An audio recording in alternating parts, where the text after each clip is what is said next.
Մարտի 1-ի գործով անցնող Ռոբերտ Քոչարյանի և մյուսների փոփոխված մեղադրանքը ներկայացվեց դատարան։ Նախորդ նիստին դատարանը հանրային մեղադրողին թույլատրել է փոփոխել Քոչարյանին և նրա նախկին ենթականերին մեղսագրվող արարքի իրավական գնահատականը։ Սակայն ողջամիտ ժամկետ էր տրամադրել որոշումները Սահմանադրական դատարանի և Վճռաբեկ դատարանի իրավական դիրքորոշումներին համապատասխան կազմելու համար։ Մեղադրողի նոր որոշումը ներկայացվեց այս նիստում, դատարանը որոշումը կհրապարակի մեկ շաբաթ անց։ Դեռ նախորդ նիստերում հանրային մեղադրողը փոխել էր նախկին բարձրաստիճան պաշտոնյաներին վերագրվող արարքի իրավական գնահատականը նոր մեղադրանք առաջադրելով 2003-ի ապրիլին ընդունված քրեական օրենսգրքի 309-րդ հոդվածի 3-րդ մասով պաշտոնեական լիազորություններն անցնելը, որն անզգուշությամբ առաջացրել է ծանր հետևանքներ։ Այնուհետև դատավոր Սարգիս Պետրոսյանը խոսեց նիստերի ձգձգման պատճառների մասին, ասաց առաջին նիստը իր նախագահությամբ տեղի ունեցել 2024 թվականի սեպտեմբերի 23-ին։ 19 դատական նիստից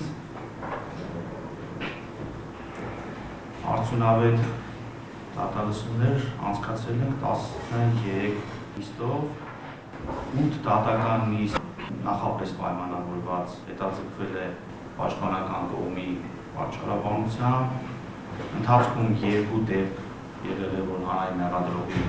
հարմար չի եղել, մենք նիստով քննարկել ենք, այլ օրենք նշանակել,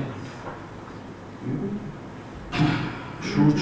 17 անգամ պարոն Գևորգյանն է գործուղման մեկնել, ընդհանուր առմամբ ավելի քան 130 օր բացակայել է Հայաստանի Հանրապետությունից։ Հրապարակումից հետո պաշտպանական կողմը հետաքրքրվեց, թե ինչի համար է դատարանը հրապարակում այս տվյալները։ Ողջամիտ ժամկետներում պետք է նիստը ավարտվի, պատասխանեց դատավորը, հավելեց առաջիկայում օրենսդրական փոփոխություններ են նախատեսված գործի քննության ժամկետների վերաբերյալ, որի շրջաբերականը դատարանը ստացել է։ Դատավորը նշեց, որ գործը մեծածավալ է և եթե մեղադրյալների նոր մեղադրանքը համապատասխանի օրենքին, ապա իրենք անցնելու են գործի բուն քննությանը և 2026-ի հունվարից սկսած նիստերը կնշանակվեն շաբաթական մեկ անգամ։ Շաբաթը մեկ անգամ դատական նիստ նշանակելու պայմաններում անգամ արհեստական բանականությունը հուշում է, որ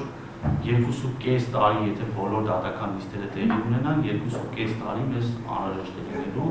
Իսկ ամիսը մեկ նշանակելու դեպքում դարձյալ ըստ արհեստական բանականության գործի քննությունը կտևի մոտ 8 տարի, հաշվի առնելով, որ 800-ից ավելի վկա և 100-ից ավելի տուժող կա, հավելեց դատավորը։ Արհեստական բանականության ներդիմել նաև Ռոբերտ Քոչարյանը մեղադրանքի վերաբերյալ արդեն երկրորդ անգամ, հիմա էլ հետևյալ հարցադրումով։ Հնարավոր է արդյոք առանց քրեական փոփոխությունի մարդ ունենա մեղադրյալի կարգավիճակ։